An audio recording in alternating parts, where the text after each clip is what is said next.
Meus queridos, vamos abrir nossas Bíblias no livro de Daniel, capítulo 2, versículo 1. Daniel, capítulo 2, versículo 1. Vamos orar? Meu Pai amado, Santo, Santo, Santo é o Senhor. É o Deus soberano que age com tanta sabedoria. E quem poderá entender os seus planos? Quem poderá entender os seus desígnios? Pois estamos aqui, meu Senhor, para nos esvaziarmos de nossos mesmos, para assim poder nos encher daquilo que provém de Ti. Que por meio desse livro sagrado o Senhor possa me usar, Rei, para se orientar, ensinar, exortar, orientar, encorajar todos aqueles, meu Rei, que se predispõem nessa Babilônia, nesse sistema, a se tornarem Daniéis. Em nome de Jesus Cristo, lhe agradeço. Amém. Glória a Deus. O Senhor está já no meio de nós, meus queridos. Hoje, no capítulo 2 do livro de Daniel, nós vamos estudar acerca do sonho profético que o próprio Deus deu a um rei chamado Nabucodonosor. Lhe confesso que esse nome não é fácil, de reter. Nabucodonosor. Demorei, principalmente nos inícios da vida cristã, a reter esse nome. Nabucodonosor significa maldito. Era um rei que servia outros deuses, que tinha, inclusive, ao seu redor, ali servir feiticeiros, bruxos, níveis de feitiçarias elevadíssimos, filhos de Satanás, que estavam, logicamente, auxiliando a parte espiritual a orientar o rei Nabucodonosor. Mais um dia desse, no tempo aceitável do Senhor, o Senhor irá começar a se revelar a Nabucodonosor. Um rei, já lhe disse, maldito. Um rei maldoso, um rei duro, implacável, cruel. Mas, quando Deus escolhe. E Deus tem seus propósitos quando Ele quer começar a se revelar para uma pessoa. Então, diz a palavra do Senhor, prepare-se, que história maravilhosa. No segundo ano do seu reinado, Nabucodonosor teve sonhos. Sua mente ficou tão perturbada que ele não conseguia dormir. Por isso o rei convocou os magos, os encantadores, os feiticeiros e os astrólogos para que lhe dissessem o que ele havia sonhado. Quando eles vieram e se apresentaram ao rei, este lhes disse, Nabucodonosor fala para os seus feiticeiros e diz assim: tive um sonho que me perturba e quero saber o que significa. Então os astrólogos responderam em aramaico ao rei: ó rei, vive para sempre. Conta o sonho aos teus servos e nós o interpretaremos. O rei respondeu aos astrólogos: esta é a minha decisão. Se vocês não me disseram qual foi o meu sonho e não o interpretarem, farei que vocês sejam cortados em pedaços. Ou seja, vejam o nível de impiedade desse rei Nabucodonosor, farei com que vocês sejam cortados em pedaços e que suas casas se tornem montes de entulho. Mas se me revelaram o sonho e o interpretarem, eu lhes darei presentes, recompensas e grandes honrarias. Continua dizendo o Senhor, a palavra do Senhor. Portanto, revele-me o sonho e a sua interpretação. Mas eles tornaram a dizer, conte o rei o sonho aos seus servos e nós o interpretaremos. Então o rei respondeu, já descobri que vocês estão tentando ganhar tempo, pois sabem da minha decisão. Se não me contarem o sonho, todos vocês receberão da mesma sentença, pois vocês combinaram enganar-me com mentira, esperando que a situação mudasse. Conta-me o sonho e saberei que vocês são capazes de interpretá-los para mim.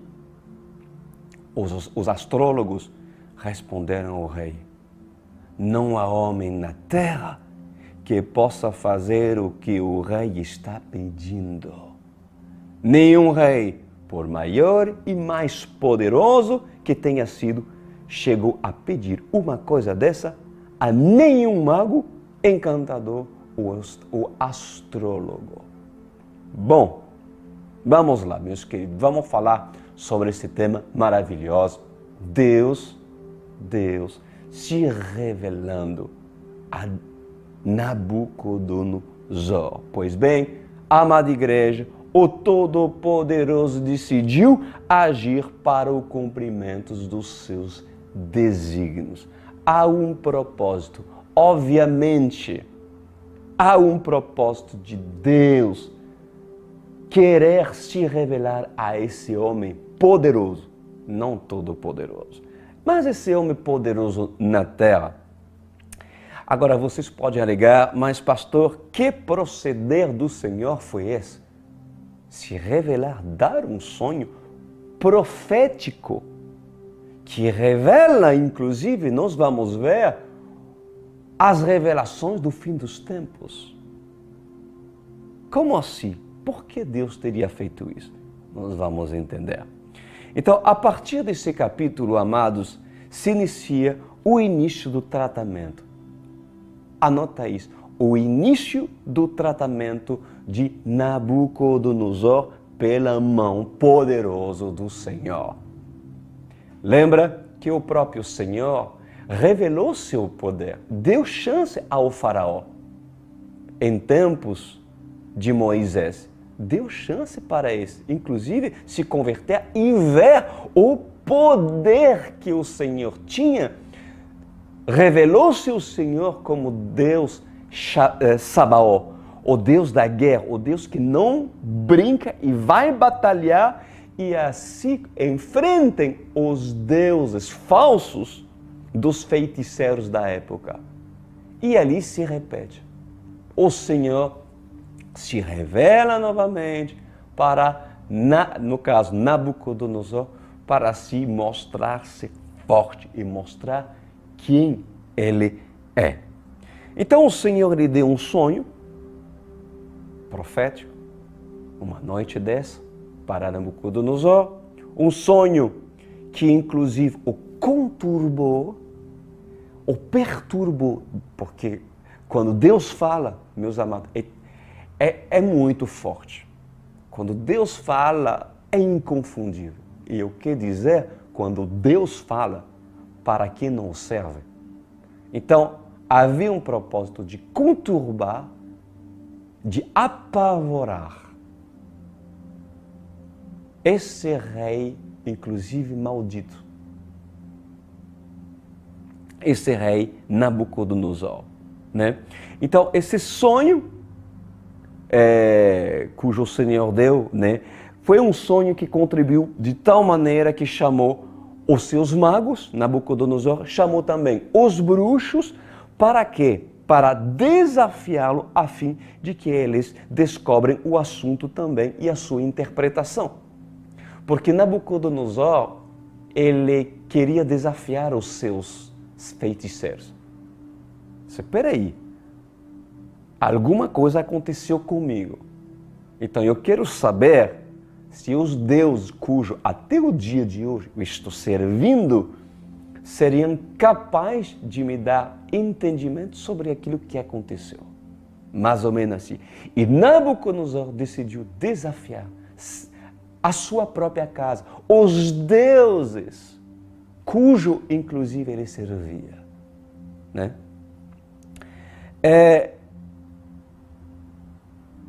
Mas a partir daqui, meus amados, o Senhor prepara, inclusive, uma tremenda armadilha. Uma tremenda armadilha para os feiticeiros, para os encantadores, porque eles foram pegos pelo próprio Senhor.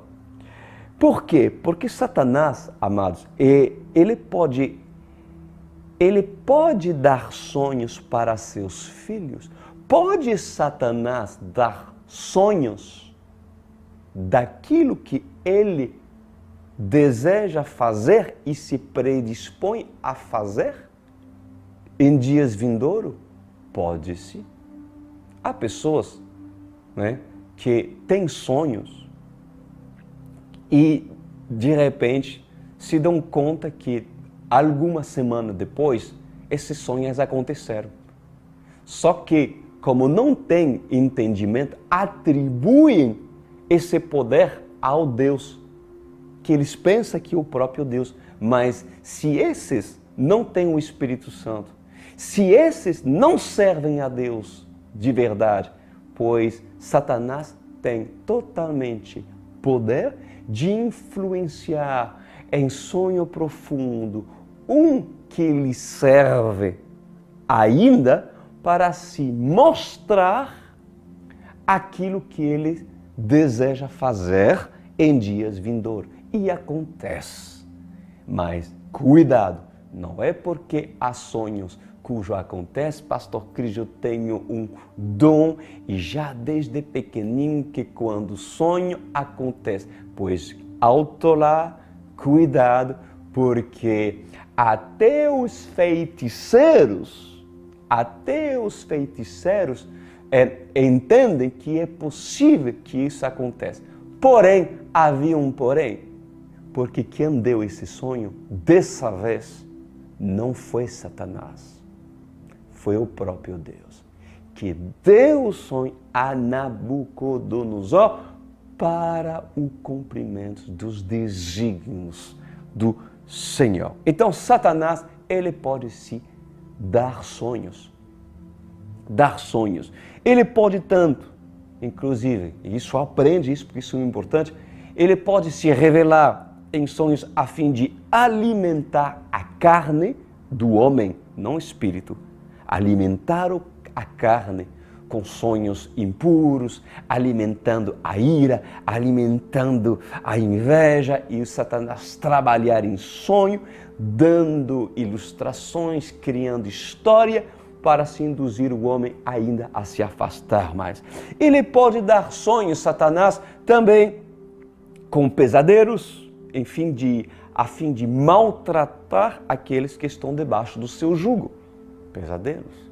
Quantos pesadelos eu tinha, né, na minha infância, na minha adolescência, quando eu não conhecia a Deus, né? E quantos, inclusive, ainda que têm pesadelos, pois isso é uma opressão de Satanás, que de noite, quando encontra uma casa vazia, entra e faz o que ele quer. Eu estou falando dessa casa, cujo quando não habita o Espírito Santo, Satanás brinca, Satanás oprima, Satanás judia de todos aqueles cujo ainda estão debaixo do jugo dele. Então, só que dessa vez, meus queridos, mesmo Nabucodonosor sendo maldito, o Senhor, ele tinha um propósito na vida desse homem. Então, havia um detalhe. E qual era o detalhe, Pastor Cristo? Se Satanás dá um sonho para um dos seus escolhidos, poderiam seus filhos feiticeiros ter a sua revelação e a sua interpretação? Com certeza. Porque Satanás e os demônios, os espíritos, falam com feiticeiros. É assim como quando, de maneira similar, Satanás copia tudo, o Espírito Santo fala com seus filhos. Mas os espíritos malignos e enganadores falam também com seus filhos. Por quê? Porque um filho de Satanás, dotado de dons espirituais, pode receber a revelação daquilo que Satanás e os seus demônios estão fazendo e estão por fazer. Consegue entender? Só que nesse caso aqui, os feiticeiros, que tinham tanto poder aos olhos de Nabucodonosor, entraram numa impasse. Espera aí, o que está acontecendo? Nossas entidades, elas não estão falando para nós nada. De que se trata? Eles não estão nos avisando nada. Certamente entre eles, feiticeiros, encantadores, que tinham poder maligno a um certo nível limitado, porque Satanás tem poder, mas limitado, não havia como esses demônios falarem para esses feiticeiros aquilo que Deus fez, porque Satanás não tem esse poder. Ou seja, esses feiticeiros, eles foram incapacitados pelos demônios que os serviam, né, justamente em instruir acerca daquilo que, quando Satanás queria dar um sonho, poderia revelar. Agora, por que será? Porque o sonho venha aqui do Todo-Poderoso. Por isso que eles foram impossibilitados de poder dar uma explicação e sequer saber de que se trata. Então o Senhor, obviamente sabendo disso, já começou a colocar e confrontar os feiticeiros. Então, certamente, pela primeira vez, aos olhos dos feiticeiros, né, os próprios demônios que davam poder e diretivas para esses filhos do diabo ficaram calados. Ficaram calados porque a Satanás não lhe foi dado o poder para saber o que Deus pensa. Satanás não sabe o que Deus pensa. E, inclusive, o que Deus coloca na mente do homem, Satanás não pode saber. A não ser, Satanás pode saber, a não ser que o homem fala. Por isso que Nabucodonosor diz, eu não vou falar para você, feiticeiros. Eu quero que você me diz o que eu sonhei. E quem colocou esse desejo no coração de Nabucodonosor? Duro, implacável. É Deus. Por acaso, Deus não inclina o coração do faraó? Deus não endurece o coração? Deus não amolece o coração? Deus faz o que Ele quer. Ele é soberano. Só que aqui Nabucodonosor, amado, se recusou a falar para os seus feiticeiros para que de uma certa forma, colocá-los à prova, né? Então, o que o Senhor de cara quis ensinar a Nabucodonosor? O que o Senhor de cara quis ensinar a Nabucodonosor? Há um Deus que não é aquele cujos feiticeiros servem, que deseja se revelar para você, Nabucodonosor. Isso mesmo que o nome dele é chamado de maldito. Mas, mesmo que o maldito seja maldito, se há um propósito para aquele cujo vive na lama do pecado, então, quem impedirá o agir de Deus? quem impedirá? Ninguém pode impedir. Vamos lá? Daniel 12, 11. Veja o que diz essa tremenda história. O que o rei está pedindo é difícil demais, dizem os feiticeiros. Ninguém pode revelar isso ao rei, senão os deuses. E eles não vivem entre os mortais. Isso deixou o rei tão irritado e furioso que ele ordenou a execução de todos os sábios da Babilônia. E assim foi emitido o decreto para que fossem mortos os sábios. Os encarregados saíram à procura de Daniel e dos seus amigos, para que também fossem mortos. Daniel, Sadraque, Mesaque e Abednego eram os sábios, colocados por Deus. Até então, aqueles que estavam sendo confrontados, eram os feiticeiros, os encantadores, os magos da Babilônia. Mas o Senhor até mesmo levou a fazer com que Nabucodonosor decidisse e mandasse um decreto que os sábios da Babilônia, cujos os 4 servos de Deus estavam, deveriam morrer. Tremendo. Arioque, o comandante da guarda do rei, já se preparava para matar os sábios da Babilônia, quando Daniel dirigiu-se a ele com sabedoria e bom senso. Ele perguntou ao oficial do rei: por que o rei emitiu um decreto tão severo? Arioque explicou o motivo a Daniel. Diante disso, Daniel foi pedir ao rei que lhe desse um prazo e ele daria a interpretação. Daniel voltou para casa, contou o problema a seus amigos Ananias, Misael e Azarias, que são Sadraque, Mesaque e Abednego, né? E lhes pediu que rogassem ao Deus dos céus que tivesse misericórdia acerca deste mistério, para que ele e seus amigos não fossem executados com os outros sábios da Babilônia. Então, o mistério foi revelado, diz a palavra, a Daniel de noite, numa visão. E Daniel louvou o Deus dos céus. Uau! Uau! Então, as coisas pioraram. Amados, além de Nabucodonosor querer matar os seus feiticeiros, quis matar os sábios da Babilônia. Agora, aqui, meus queridos, que nós vamos aprender acerca de Daniel.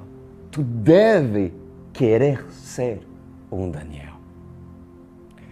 Daniel, ele demonstra aqui um Daniel que confia no Altíssimo. Porque Daniel, quando assim recebeu, amados, o decreto que ele soube por parte do oficial do rei, o que Daniel fez? Daniel buscou no Senhor a revelação através da oração. Através da oração. E depois que ele buscou e orou ao Senhor, né, o Senhor deu de noite, em visão, a Daniel a revelação. Tremendo, tremendo. E depois, o que a palavra de Deus diz? A palavra de Deus diz que Daniel descansou. Anotou? Descansou. Então, eu lhe faço uma pergunta, amada igreja, a noiva de Cristo. Poderia um homem angustiado querer receber algo de Deus e não conseguir dormir sem ter medo do amanhã? Poderia um homem angustiado querer receber algo de Deus e não conseguir dormir sem ter medo do amanhã? Pois bem, escuta isso. Todo homem que confia plenamente no Senhor, descansa nele. Descansa nele e o sono do justo terá, certamente, esse aí, terá mesmo debaixo de perseguição. Mesmo sendo ou sabendo, no caso, que Saul está à sua procura, ele terá o sono do justo. Desculpa. Pois esse descansa certamente no Senhor. E descansa na sombra do Onipotente. E assim ele pode dizer, assim como disse Davi, mesmo que caia 1000 do meu lado, outro 10.000 do outro lado, eu não temerei, porque a sua sombra é minha cobertura. Amém. Glória a Deus. Então Daniel, ele sabia que a pressão era grande, mas muito grande, porque no outro dia pela manhã, todos os astrólogos, diz a palavra do Senhor, todos os homens dotados de sabedoria, mesmo o rei, vendo a graça em Daniel, Misael, Azarias e Ananias, pois foi decreto do rei, todos deveriam morrer. Pois por não saber interpretar ao rei o sonho, chegou a notícia da casa de Daniel que ele e os seus companheiros também fariam parte daqueles que deveriam morrer, porque eram considerados aos olhos do rei sábios. E por causa da fúria do próprio rei, naquele momento, todos os sábios não valeriam de nada, segundo Nabucodonosor. Vejam, meus queridos, como essa passagem é de grande ensino para nós. Veja aí, meus amados. Daniel, ao saber do decreto, ele foi orar. Isso mesmo. Ele foi orar. E Daniel instituiu como autoridade quem? Os seus amigos. Ele os instituiu como autoridade para que eles intercedessem em oração. Que tremendo! Porque quando ele fosse no outro dia se apresentar na presença do rei, pois o que isso significa? A igreja deveria estar de joelho orando e clamando ao Senhor Deus Todo-Poderoso. E agora, assim diz o Senhor dos Exércitos. Quando falo assim, diz o Senhor dos Exércitos, amados, não há livro alheio, não há invenção. É o Senhor que está falando para a igreja. Quem quer ouvir, ouça. Diz assim: eu sou rei sobre todos os reis da terra, e em mim há poder para mudar decreto, porque endureço e amoleço o coração de Faraó, ou do rei Nabucodonosor. Assim diz o Senhor. Então Daniel, ele pôde descansar. E ao descansar Daniel, teve, diz a palavra do Senhor, uma visão de noite que o Senhor, pela sua graça, o outorgou para ele. E assim diz o Senhor dos Exércitos. Presta atenção, amados. Daniel, homem de oração. Daniel, que convoca a congregação para intercessão. Aonde estão os Daniéis dessa geração? Assim diz o Senhor. Por acaso, o meu comando não é este? Reunir os que me são fiéis em súplicas e oração? pois os dias que estão por vir serão maus. Assim diz o Senhor dos Exércitos, serão dias maus. Vós não sabeis que estão vivendo os últimos dias?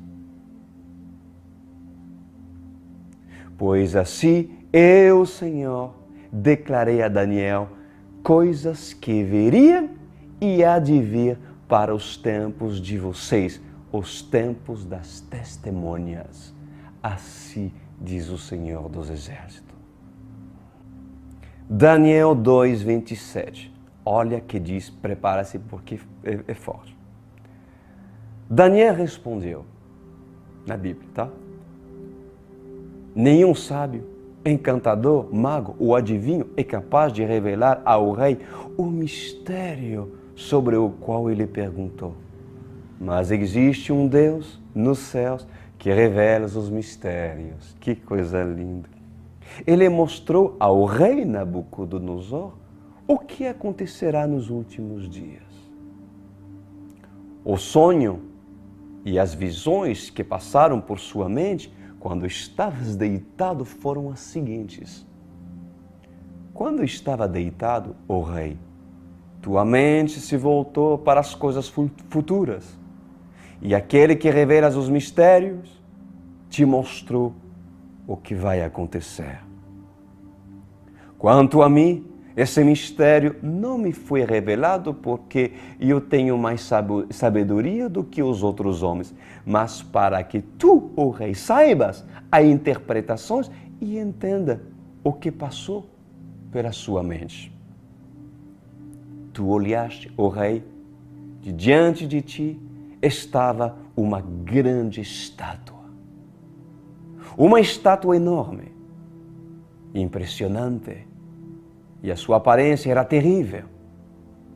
A cabeça da estátua era feita de ouro puro. O peito e o braço eram de prata. O ventre e os quadris eram de bronze. As pernas eram de fel e os pés eram em parte de fel e em parte de barro. Enquanto estavam observando, uma das pedras soltou-se, sem auxílio de mãos. Atingiu a estátua nos pés de ferro e de barro e os esmigalhou. Então o ferro, o barro, o bronze, a prata e o ouro foram despedaçados, viraram um pó, como o pó da debulha do trigo na era durante o verão. O vento os levou sem deixar vestígio, mas a pedra que atingiu a estátua tornou-se uma montanha e encheu a toda a terra. Foi esse sonho e nós o interpretaremos para o rei.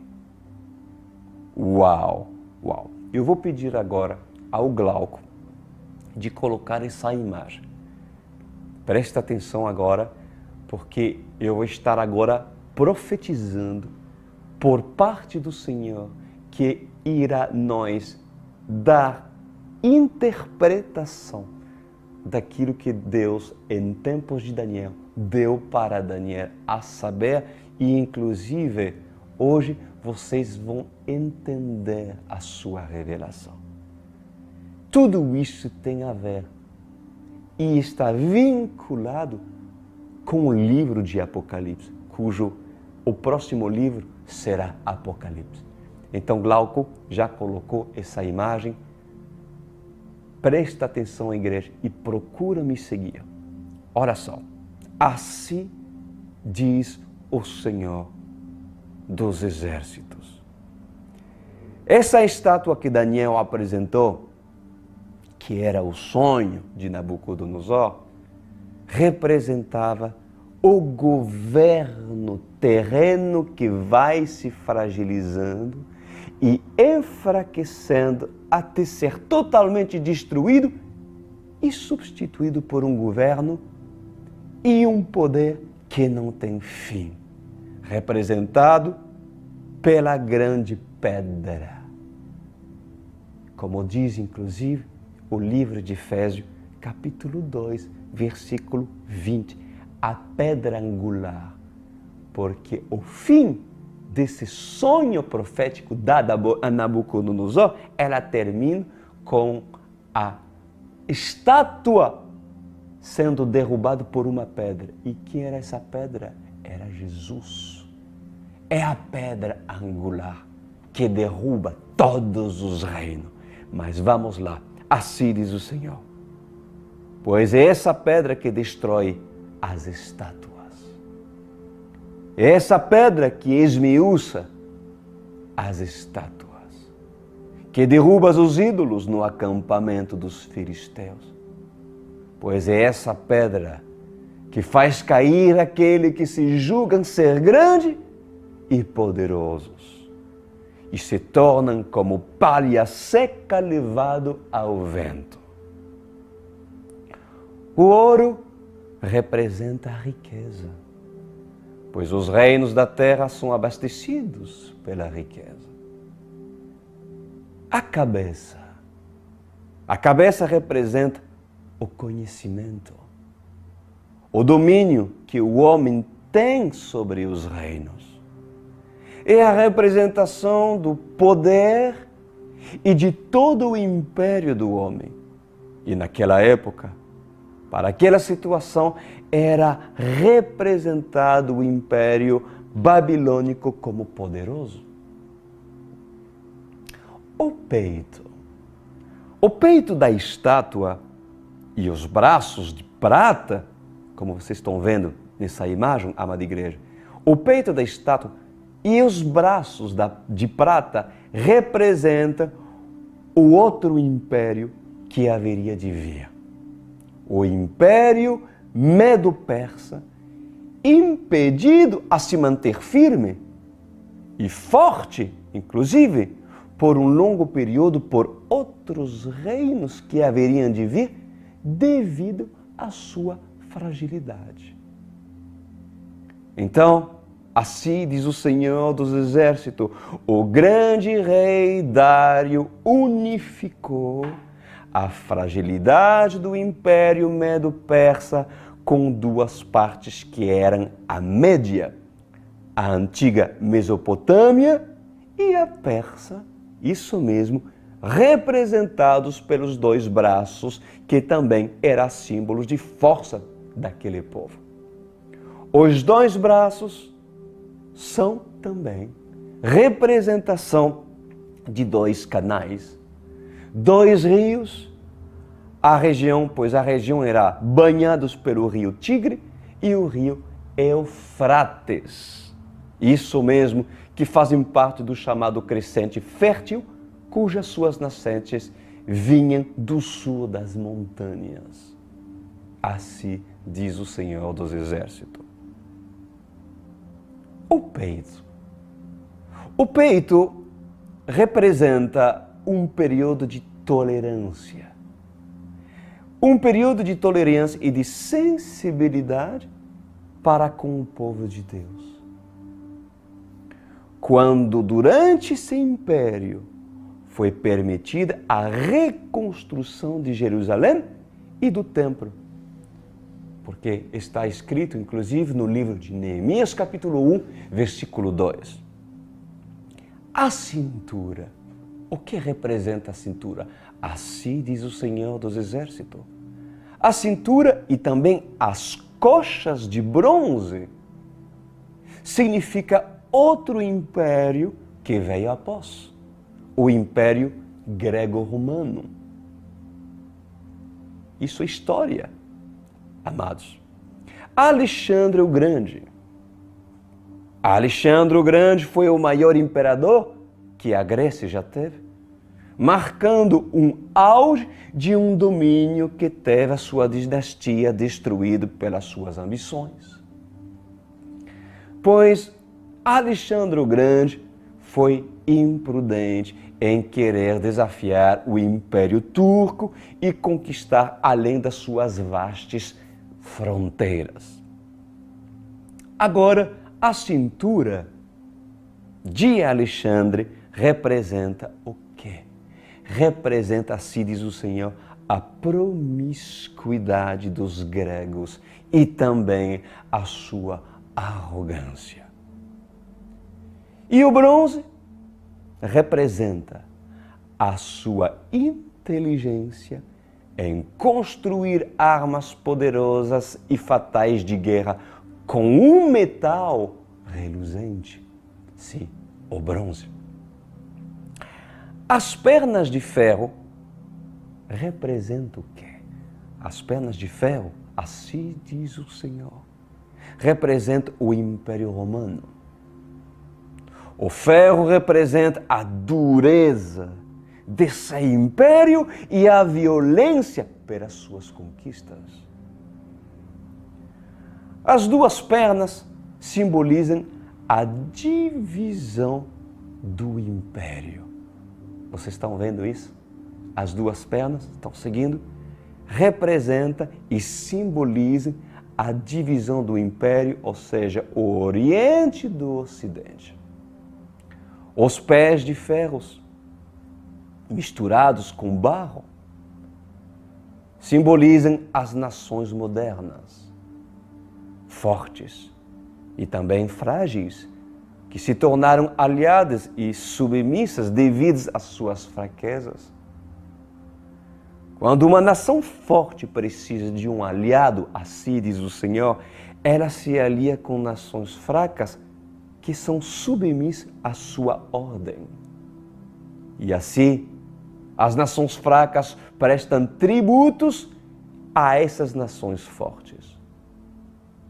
E era assim que eram as pernas de ferro do Império Romano, porque os pés de ferro eram misturados com barro, simbolizado nações modernas fortes, como Roma, como Grécia, Ocidente, com nações frágeis que se tornaram aliadas e submissas. E os dedos da estátua? Os dedos da estátua representam 10 nações que dominaram e dominam sobre o mundo antigo e o mundo atual. Quem são elas? Assim diz o Senhor. O dedo pequeno do início do pé esquerdo simboliza o Egito. Nação cujo teve o seu império e o maior fronte de guerra, cujo teve os maiores cavaleiros, os maiores cavalos, o maior exército de guerra do mundo. Então, dominado pelo faraó Ramsés, Egito era um desses dedos da estátua. Um outro dedo representado da estátua é o Império Babilônico. O outro dedo, representado na estátua, representa o Império Turco. Tudo isso, meus amados, é história. O Senhor está nos confirmando os reinos que sucederam. Tremendo. Outro dedo representado na estátua é o Império Grego. Outro representado na estátua é o Império Romano. Depois vem a União Soviética, isso mesmo, a Alemanha e Estados Unidos. E o último dedo que será representado na estátua, quem é o último dedo? Gog e Magog. Quem tem ouvidos para ouvir, ouçam. Pois assim diz o Senhor dos Exércitos, o barro significa a fragilidade. Sião, o lugar de depender de Deus, nação representante de todas as nações frágeis, cujas as nações se levantarão contra Sião. E o que será considerado forte em armas, assim diz o Senhor, em tecnologia e inteligência, se transformará frágil. Sim, estamos falando de Israel, aquele que é forte, que em tecnologia, em arma e inteligência, se transformará frágil perante Gog e perante Magog. Pois assim diz o Senhor dos Exércitos, a estátua será destruída por completo, porque a grande pedra que não é cortada, ou muito menos lançados por mãos, cairá sobre a estátua. E então ela destruirá a estátua de cima para baixo até o último dedo, Gog e Magog. Aleluia! Então, esmiuçará a estátua, transformando-a como cinza do carvão ou lenha queimado pelo fogo. Virará palha seca e como cinza da palha seca. Assim diz o Senhor dos Exércitos. E depois soprarei sobre eles e sairão levados ao vento, porque o meu reino é sempre eterno.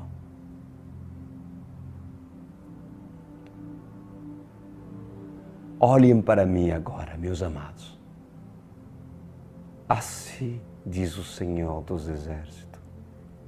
Minha dinastia não tem fim. E o meu trono é para sempre. O meu trono será colocado no centro, onde todas as nações virão a mim para se curvarem perante mim.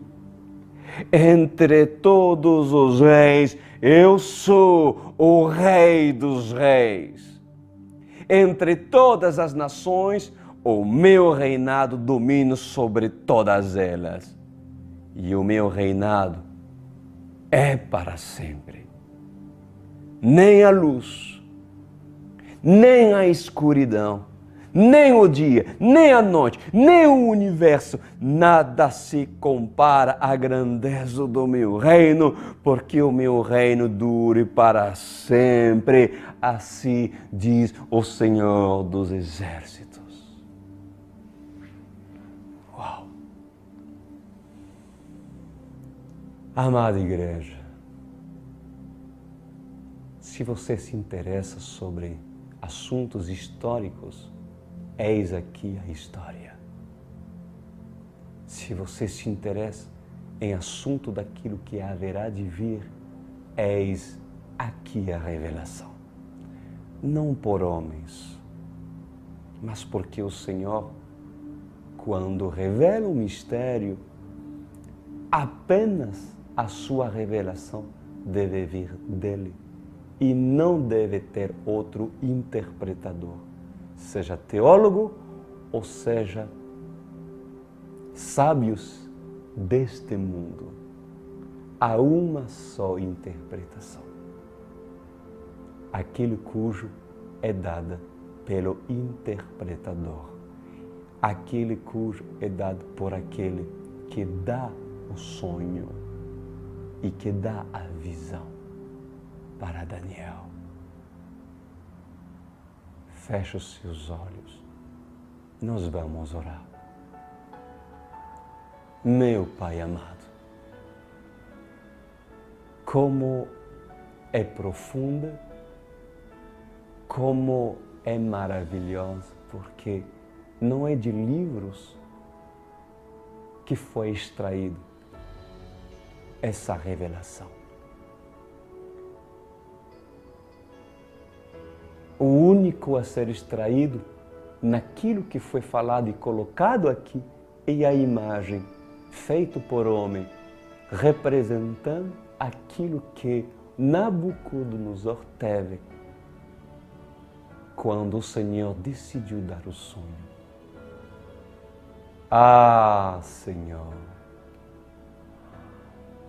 minha oração é fazer com que Daniel se prepare. E aqueles cujos não querem ser Daniéis, porque dizem, o rei tardará a voltar. A pedra cujo bate na estátua e derruba derrubará todos os reinos, porque só ficará a pedra, a montanha. É para tempos futuros, longínquos. Pois, Senhor, que cada um receba e colha o fruto das suas decisões presentes. Porque, por minha parte, o Senhor tem me dado a revelação de Daniel e nos dará a revelação de Apocalipse. Tomara, Senhor, que todos aqueles que estão nos vendo possam crescer em temor e tremor e reconhecer o som do seu chofar, a falar e a divertir a sua noiva acerca dos fins dos tempos. Obrigado por esse presente inigualável. Lhe amamos em nome de Jesus. Amém e amém.